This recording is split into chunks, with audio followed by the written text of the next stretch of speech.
Bo'ldi, tamom bo'ldi hammasi. Siz yutdingiz. Siz juda xohladingiz men turmushga chiqishimni. Endi ota-onam ham meni majburlayapti yana bir bor turmushga chiqishni. Men o'tiribman, charchaganman, xohlamayman, lekin aniq bilaman siz ko'z tekkizgansiz menga. Yig'lamasdan, asab qilmasdan.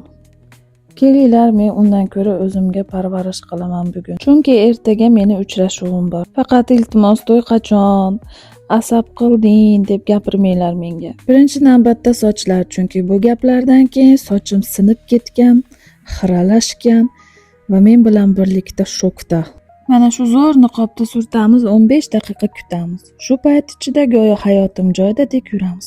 15 daqiqamiz bekor o'tmasin deb tanaga ham qaraymiz. Axir turmushga chiqishdan oldin teri quruq bo'ladimi? Menda malinali tana uchun skrab bor. Hidi shunaqa zo'rki, hatto kiyov ham yo'qib ketadigandek. Xo'p, hammasi tayyor, yuvindik, tarandik, chiroyli bo'ldik. Kayfiyat ham ozgina ko'tarildi.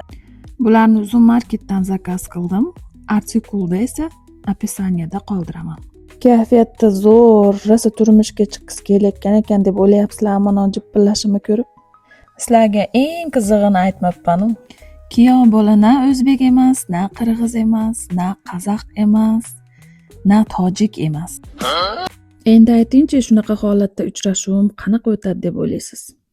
Kim ekanligini esa taxmin qilib turib kommentariyaga yozinglar. Uchrashuvlarda nima bo'lganini qiziqqan bo'lsanglar, like bosib, podpiska bosib qo'yinglar. Sizlarni yaxshi ko'raman.